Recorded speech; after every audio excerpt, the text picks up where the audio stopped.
Quand deux personnages mettent des boucles d'oreilles ou font une chorégraphie à la con, leur corps et leur puissance ne feront plus qu'un. On appelle cela la fusion. La fusion est un des concepts phares de l'œuvre Dragon Ball qui donnera lieu à de nombreux personnages iconiques, Gotenks, Végétaux, Gogeta, Boo et j'en passe. La fusion dans Dragon Ball a d'ailleurs suscité de nombreux fantasmes et a fait naître via les fans de nombreuses fusions, toutes plus farfelues les unes que les autres, dont certaines qu'on aurait vraiment aimé voir en vrai. Dans certains jeux Dragon Ball, il a même été possible de faire fusionner certains personnages n'ayant rien à voir entre eux. Et c'est vraiment sympa. Un jeu sur 3DS qui s'appelle Dragon Ball Fusion se base même sur ce principe. Mais bon, dans cette vidéo, on va s'intéresser uniquement à des fusions qui sont canons à l'œuvre. Donc pas de Dragon Ball GT, désolé. Car oui, la fusion étant un des concepts ayant le plus plu aux fans dans Dragon Ball, ils en ont abusé dans Dragon Ball GT avec notamment Baby Vegeta, Super C17, Oob et Boo qui vont fusionner pour donner Majoob, Lee Shenron, Gogeta, Super Saiyan 4 et j'en passe. La première fusion que nous voyons officiellement dans l'œuvre n'apparaît pas forcément dans l'arc Boo, mais plutôt dans l'arc Namek, et c'est Piccolo qui se servira de cette méthode.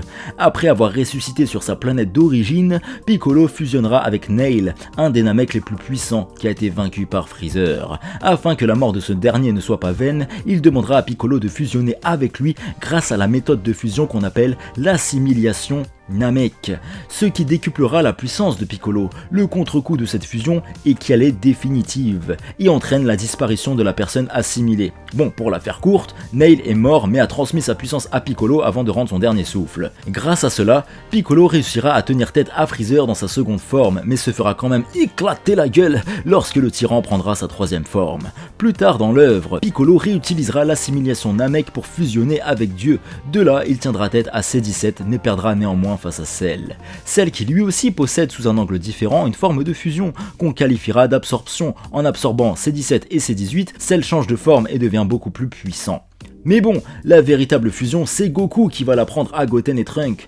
Pour pouvoir fusionner, il nous explique qu'il faut réaliser une chorégraphie ridicule, et que les deux personnages désirant en ne faire qu'un doivent avoir la même puissance et la même taille, bien que au final, cet argument tombera un petit peu à l'eau avec la canonisation de Gogeta, car Goku et Vegeta sont loin de faire la même taille. Bref, la première véritable fusion que nous voyons apparaître dans l'œuvre est celle de Goten et Trunks, qui formeront Gotenks, ou Gotrunks, dites comme vous voulez. Les deux personnes ayant fusionné auront un pouvoir extrêmement puissant. En contrepartie, la fusion ne dure uniquement que 30 minutes.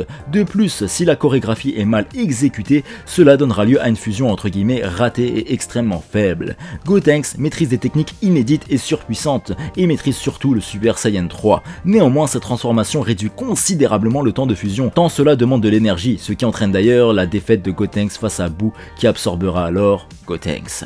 Grâce à l'assimilation, Boo peut obtenir l'intelligence, la technique, mais surtout la puissance de la personne qui l'a absorbé. Boo réussira même à absorber Gohan Ultimate et deviendra Boo-Han. Et il y en a eu de nombreux débats à ce sujet. Est-ce que Boo-Han est plus fort que Kid Boo? Et bien évidemment que Boo-Han est plus puissant que Kid Boo. Je rappelle quand même que Gohan, à ce moment-là, est l'être le plus puissant de l'univers suite à son entraînement avec le vieux Kaioshin sur la planète des Kaioshin, etc. Avec un Boo surpuissant, la Terre semble condamnée, mais apparaîtra alors un être tout aussi puissant, la fusion de deux Saiyans qui mettront leur fierté de côté pour ne faire qu'un. Vegeta et Goku fusionneront pour faire apparaître Végétaux. Cette fusion est totalement différente de celle de Gotenks, puisque ici pas de chorégraphie. Non, cette fusion a lieu via les Potala, une paire de boucles d'oreilles appartenant au Kaioshin.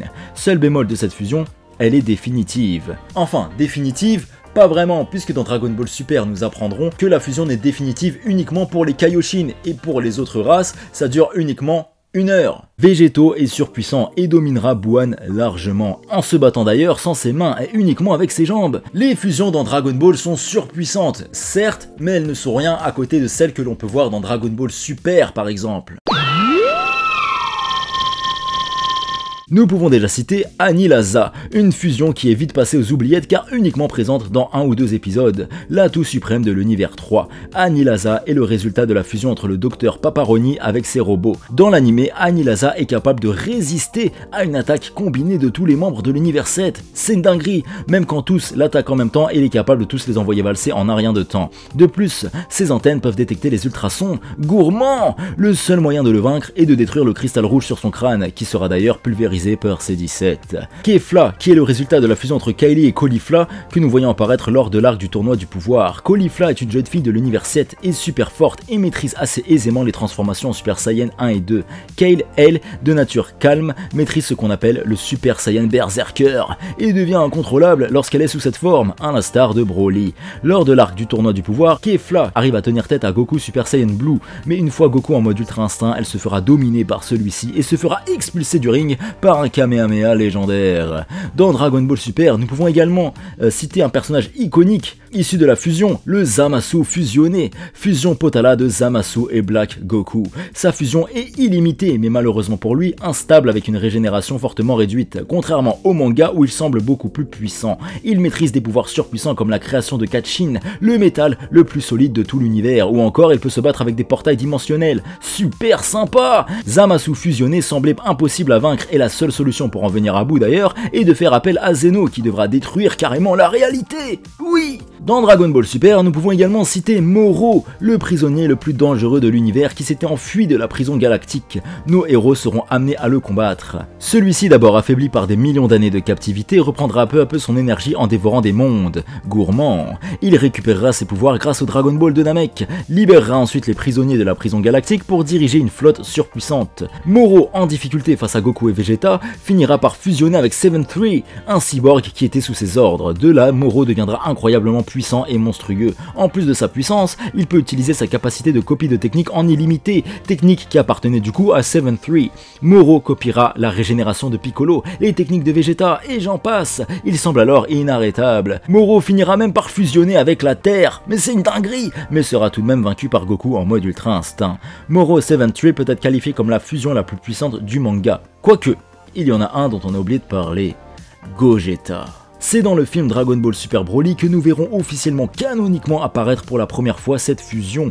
Gogeta en Super Saiyan Blue réussira à tenir tête à Broly et semble inarrêtable. Encore une fois, seul bémol de cette fusion, elle ne dure que 30 minutes, contrairement à Végéto qui lui dure 1 heure. Comme je vous ai dit, on apprend ça dans Dragon Ball Super, et que la fusion de végétaux n'est pas illimitée, cela s'applique uniquement aux Kaioshin. Bref, mais alors quel est le plus puissant entre Gogeta et Végéto? Eh bien on analysera ce débat dans une prochaine vidéo. En tout cas, n'hésitez pas à me partager en commentaire selon vous qui est le plus fort entre Végéto et Gogeta. Enfin voilà les amis, c'était tout pour cette vidéo sur les meilleures fusions dans l'univers de Dragon Ball. Il y en a énormément, et pourquoi pas s'intéresser dans une autre vidéo aux meilleures fusions qu'on peut voir dans Dragon Ball GT, parce que comme je vous disais, dans Dragon Ball GT, il y a énormément de fusions. Les mecs ils ont mis des fusions à tout va, ça n'a aucun sens, mais c'est pas grave, c'est stylé, pour le fanservice on aime. Bref, n'hésitez pas en tout cas à me dire en commentaire quelle est votre fusion favorite dans l'univers de Dragon Ball. Quant à nous, on se retrouve très vite sur la chaîne comme d'habitude pour plein d'autres vidéos manga, animés, etc. Plein d'autres vidéos sur Dragon Ball qui vont continuer d'arriver, donc restez branchés et n'hésitez pas à vous abonner pour ne rien louper si ce n'est pas déjà fait.